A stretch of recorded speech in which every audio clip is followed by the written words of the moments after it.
If you'll turn with me in your Bibles to Mark chapter 1. We use our Bibles a lot in this church, don't we? Mark chapter 1.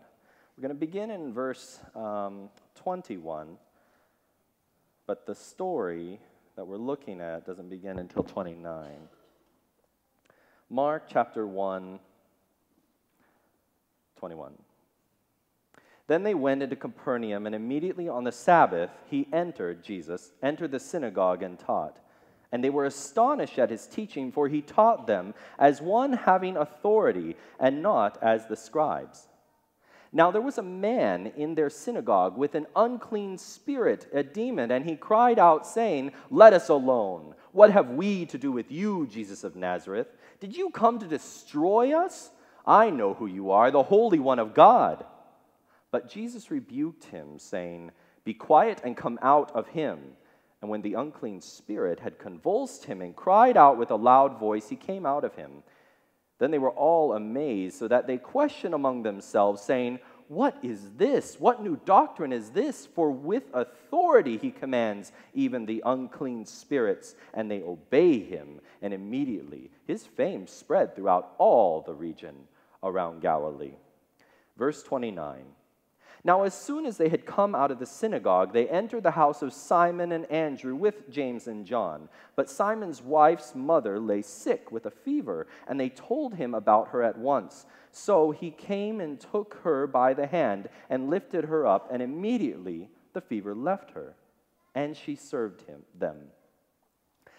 At evening, when the sun had set, they brought to him all who were sick and those who were demon-possessed, and the whole city was gathered together at the door.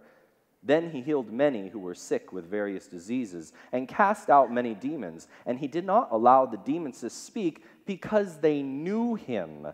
That's crazy. Now in the morning, having risen a long while before daylight, he went out and departed to a solitary place, and there he prayed. And Simon and those who were with him searched for him. When they found him, they said to him, "Everyone is looking for you." But he said to them, "Let us go into the next towns, that I may preach there also, because for this purpose I have come forth." And he was preaching in their synagogues throughout all Galilee and casting out demons. Capernaum is an interesting village, yeah? Bunch of demon-possessed people running around, just running around, speaking out in church. No joke. Capernaum, the name Capernaum is interesting. Like the name of the town is important. So you've got Naomi leaving Bethlehem because there's a famine, and then the name Bethlehem means house of bread. There's a famine in the house of bread, and Naomi has to leave. It's an interesting thing. Well, we have here Capernaum, and Capernaum it's Kafer Nahum, and Kafer means village, and Nahum is like the prophet Nahum, and that's neat, the village of prophet Nahum. But the problem with that is that Nahum never lived there, and he never visited there. He never went anywhere near there. And so there's a little bit of it might be Nahum, we don't know. And then they continue on. But when you look up the name Nahum, what does that mean? It means comforter. So I will diverge from the theologians and say that this village's name is not the village of Nahum, Capernaum, but the village of the comfortable. And so we have here in the village of the comfortable, Jesus coming into this village of the comfortable, people who are okay with their synagogue, with their routine, with their social life, with their spiritual lives. They're okay with having sick people among them. They're okay with having demon-possessed people among them. It's all right. We're comfortable. But then Jesus comes in, and he changes everything up.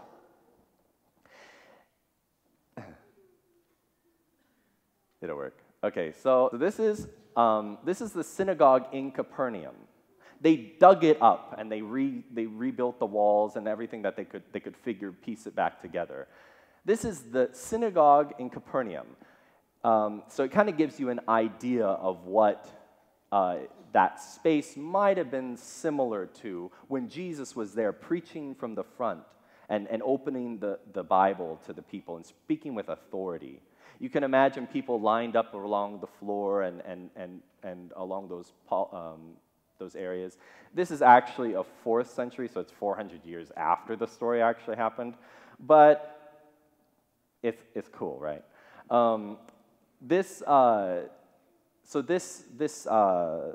synagogue, it's built probably, they suspect, on the same foundation that the first synagogue was on. And they do this because it's really hard to, these are my pictures. It's really hard to dig up a foundation once it's set. So you just build on top of it. That's a whole other sermon right there, though.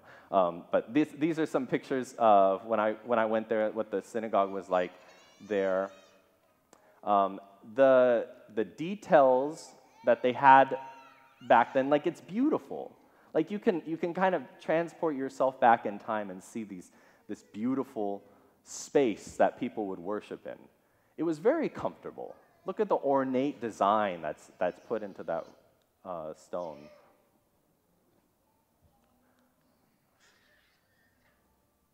Yeah. So it's beautiful, beautiful synagogue. And so Jesus comes and he preaches there.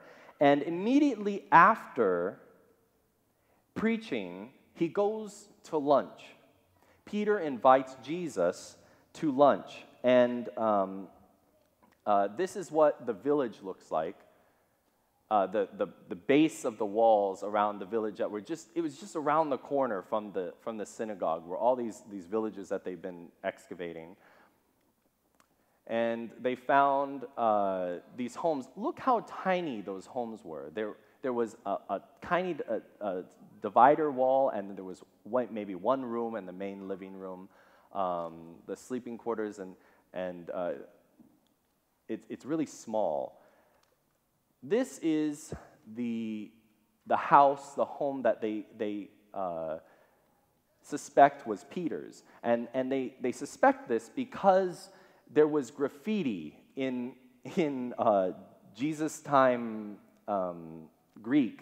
It was sketched in there, Peter's house. So they go, well, this was probably his house. Who's going to write Peter's house on a house that's not his? So they suspect, and it was a little bit larger, but not really. And so we've got Peter. He's bringing Jesus. He's bringing his brother, and he's bringing the 2 of the other disciples and to lunch at his house. And this is small. And you guys are worried about bringing people over to your apartment or something like that. Like, this is tiny. This is like closet big. And is that it? No, that's it. So we've got Peter bringing people to his house, but then his mother-in-law is sick. I imagine him that morning getting ready to go to synagogue, and his mother's, I'm not feeling good, and she's laying down, and he thinks, she just needs some rest.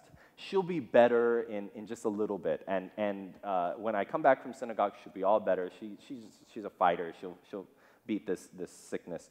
And so this word for fever, that's translated fever here, it's also it comes from the same root as fire, which is where our word fever comes from. So she was burning up by the time they got back, probably delirious, and people even suspect that she might have had malaria because of the region that they were in. It was that severe. She was just flat on her back, just out, and burning up. Peter's mother-in-law, she had a lot of mouths to feed, and yet Peter, being the thoughtful son-in-law, brought guests over as she's laying sick in bed. And he's expecting her to take care of them on the Sabbath, because hospitality was something that was very common to this woman, I would guess. She had a so many people in her house, and then he brings even more people over, but this was within her what she would normally do. She's just a giving woman. Like, she wants to take care of people. And so Peter he brings them in, and he realizes she's even worse off than when she began, and he thinks, like, there's nothing that I can do for her. It's interesting, though, like Simon Peter, he wouldn't say something like, oh, welcome to my home, this is my lovely wife, and here's my contagious mother-in-law. He instead wants to like do something, but he has no other options. What else is he going to do? She's laying in bed, and it's interesting that it says that they brought Jesus to him. Peter brought Jesus to the house, but they brought Jesus to her. And Peter, it's like he doesn't get it. He was just at church. He had just heard Jesus preach with authority and have power over demons, and then brings them home, and it takes somebody else to bring Jesus to his own mother-in-law.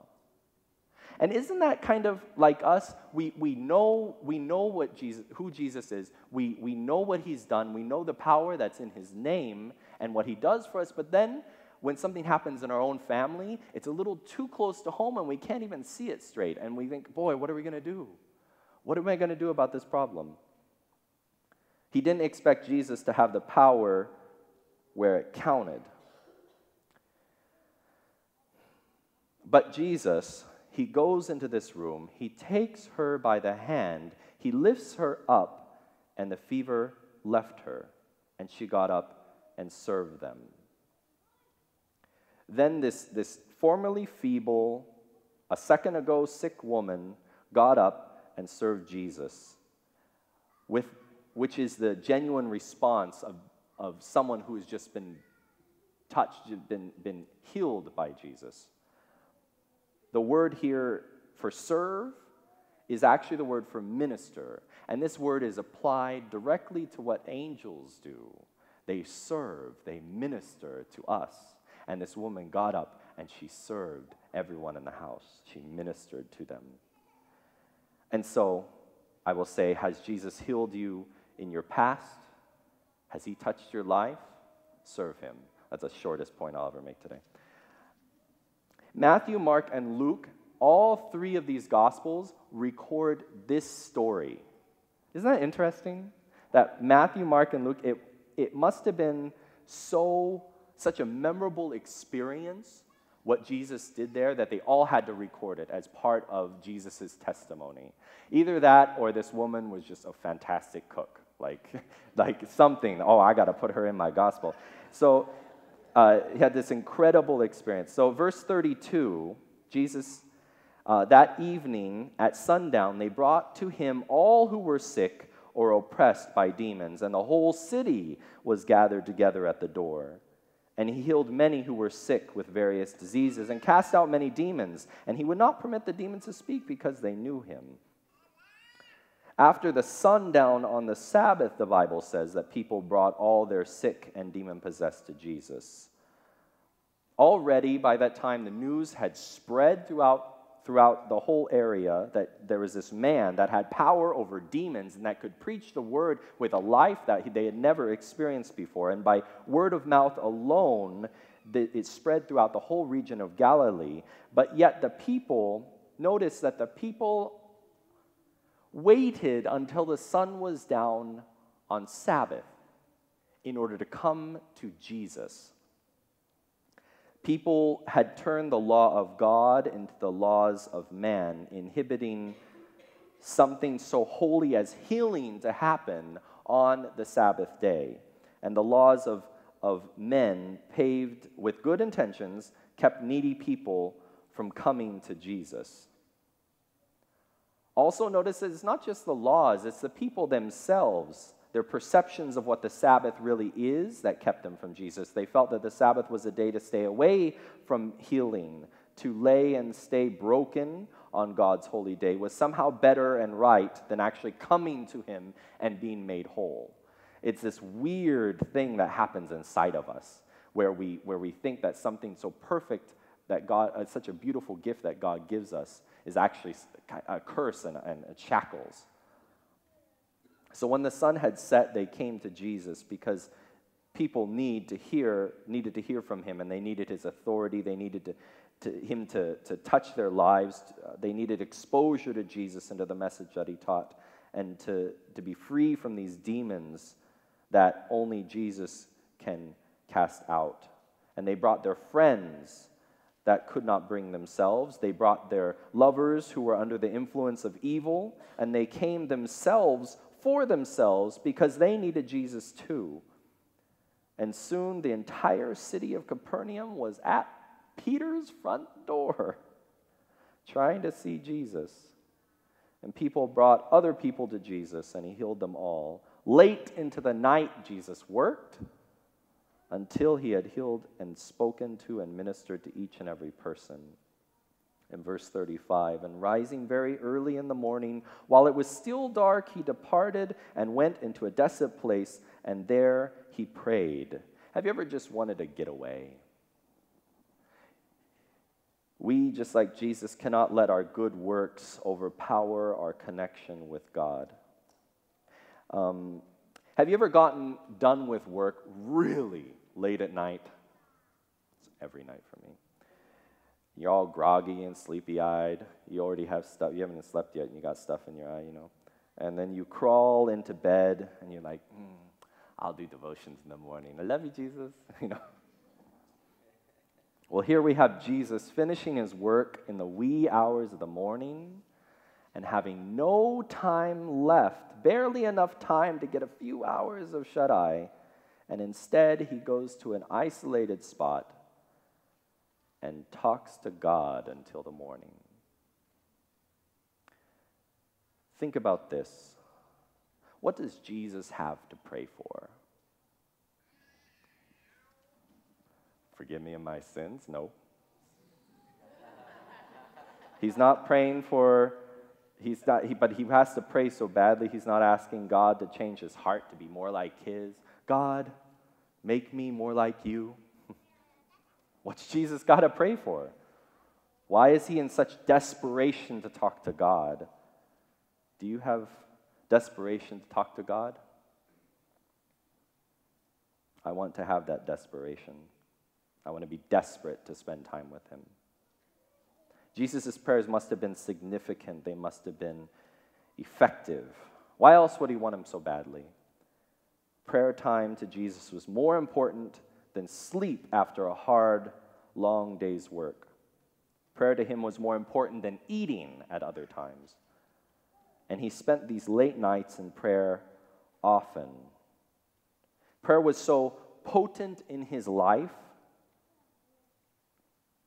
that he would spend whole nights spent in prayer, and yet he was still able to get up the next morning because prayer was just so powerful in his life. No sleep, all night in prayer, getting up and doing another full day's work. And he got up with not this, the next day, but he had this freshness, this being in connection with God, this newness of life that even the people the closest to him took note of. Jesus needed time with his Father. How much more do we need time with our Father in heaven? And while preparing for this sermon, I realized that my prayer life was somehow dissipated over the time of pastoring. Isn't that weird? And that I need a greater effort towards guarding this time with my Father in heaven. And maybe some of you will join me in this, but I need a renewed communion with Christ. I need that. And it was at this point in the story where authority, I can only preach what I find here in this book. I can only preach this. I can't preach what I want. I have to see it here in order to deliver it to you. Otherwise, it has no authority. It's just nice things that I'd like to say. It's a greeting card. It's nothing that's going to get to give you anything worth coming here and spending an hour of your morning with to get. And I was ready to preach this sermon, and it was going to be great. It was going to just be amazing. I was excited from it since last Sunday. Like, I was just like, yeah, this sermon is going to be incredible. I was like, yeah, Bill's going to love this sermon especially. I was like, oh, he's going to love this sermon. And then Thursday morning, I read the story again. And it wasn't there. I had been reading into the text something that wasn't there. I have no right to preach. It's in other parts of the Bible, but we're talking about this verse. I had no right to preach that message, and so I couldn't. And so something completely different was going on with this story, and I had to rethink it all.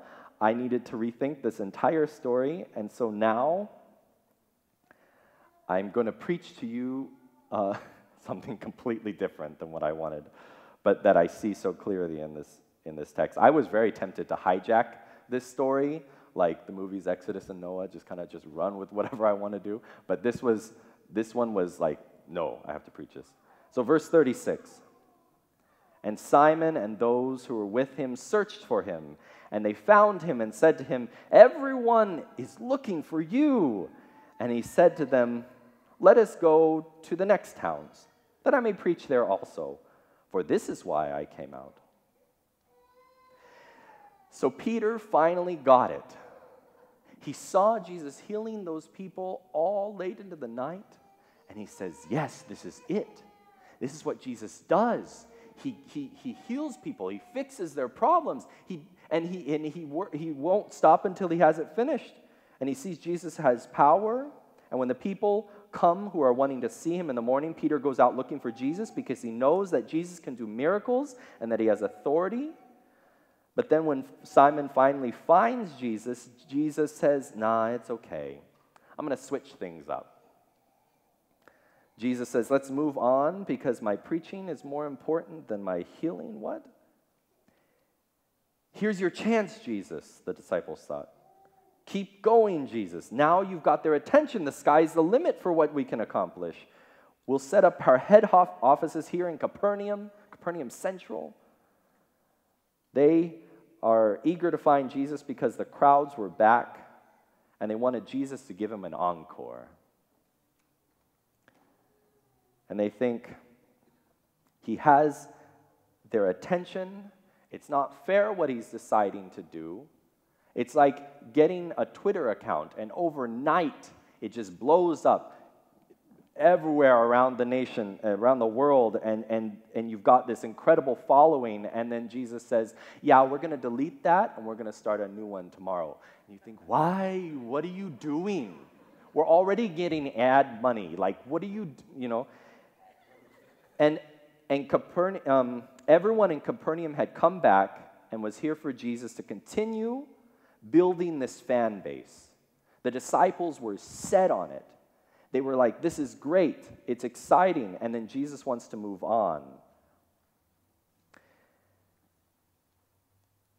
He says, your campaign is going viral, but that's not why Jesus did the miracles. He wasn't there to win followers and increase his popularity. He was there to preach about the kingdom. So instead, Jesus said, let's go. He didn't want to be known as a miracle worker. He didn't want fame. He wanted hearts. Jesus wanted to change lives. He wasn't there to make a statement to dazzle people's senses. He didn't want to just be a really awesome, good do-gooder. He wanted that would do more harm to his purpose than to good, if that's all he amounted to in people's minds. The true ministry of Jesus as he ministered to the immediate needs of people were to also to preach to them. And they go hand in hand. You don't find Jesus preaching without healing, and you don't find Jesus healing without preaching or touching people. They go together, but one apparently is more important than the other. And when the lesser immediate ministry overshadows the greater eternal ministry of Jesus, you find Jesus putting things back to default setting by moving on to a new place. It was not his goal to become famous, known for what he was doing, but to do what he was going to do, to minister. And when his ability to minister was being threatened by unnecessary attention, he would move on. So what if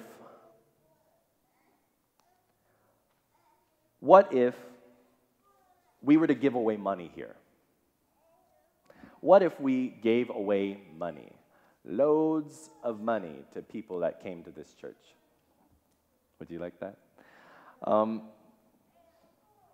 What if money's a good thing? Money solves a lot of people's problems that they themselves got themselves into that they can't get out of, or problems that other people got them into. But money can solve problems. So it's a good thing. And so what if we gave away money at this church? It would be good, wouldn't it? Way more people would come to church, I'm guessing. Forget passing the plate to collect money, but take as much as you want as the offering plate goes by. The taking plate, I don't know. Andre, I'm sure, is getting nervous with the illustration. I bet you wouldn't be able to find a seat. I bet you could come at 8 o'clock and there wouldn't be a parking spot out there. We'd be bursting at the seams. It would be packed. It would be wonderful. Standing room only. Success, right? Why not? It is good. It's admirable. It's miraculous even. But is that why we're here? Is that why this church exists? Yes, in part. Not to give away money, but to help people, to meet their needs. When we see our neighbors in need, we have to go and help them. We have to. We're compelled to, because Jesus helped us. When we're seeing someone that's hurting, we have to help heal them. But at the same time, we have to figure out what was that part of Jesus, what was that thing that told Jesus when he had to move on. What was this guiding principle and purpose of Jesus through which he said, now is the time to heal, and now is the time to preach?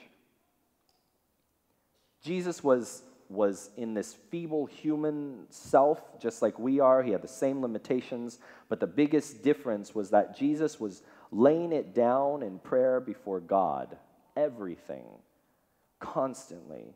God was directing his life just like he will guide ours, giving us wisdom just like God did for Jesus. And that's why Jesus needed prayer, and that's why we need time with God too. And so Jesus, through wisdom and direction of God, he decided now's the time to move on. And maybe this is how you feel with your relationship with Jesus. Maybe you feel just like the people in Capernaum. Maybe you've been a long-time follower of Jesus, and you remember back to those first days when you first met him, and he did amazing things for you, and you turn every single day, every single morning, like that song on the radio, oh, Jesus, that's for me. And like the person says something, posts something on your Facebook, oh, that's exactly what I needed right now. And God healed your great aunt, and he did this other thing for you, got you the job when you needed it, everything, because you're all into this relationship with Jesus. It's incredible. It's amazing. But then along your experience with him, it seems like he's gone on. He's moved on. You're a follower of him. You believe in his power, but you don't see it like you used to. And it seems like he's left you, leaving you with only his words, and he seems so far away from you at times. No more miracles. It feels kind of like a bait and switch. Is the gospel still good news to you then? If those miracles are gone, that personal touch, that vividness of his presence? What if you never saw another miracle the rest of your natural life? Would it still be the gospel? Verse 39, and he went throughout all Galilee, preaching in their synagogues and casting out demons. So Peter's mother, she's finally sitting back down the next day after doing all those dishes, because with the entire town at her house, she had to feed them. So she's finished, put down the last plate, and she finally sits down in that little house. And she thinks about what just happened. She had this experience with Jesus. She was sick, delirious, high fever, feeling terrible, feeling near death. And then Jesus comes over and he takes her hand, he lifts her up, and it's gone, and she's at peace. She's whole again. And she serves him, and she watches his face interact with so many people that she's known their whole lives. And she watches him smile and then be overjoyed when these problems that had persisted in these people's lives for years were suddenly gone. And the rejoicing that they had and watching Jesus interact with them in this incredible way as she's serving was a joy to her. It was the day that she will never forget.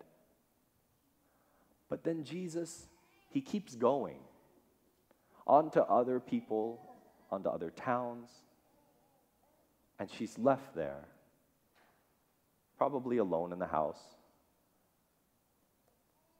thinking about those memories. Does she have the gospel? Yeah. What is the gospel message here to us? What is the good news? Number one,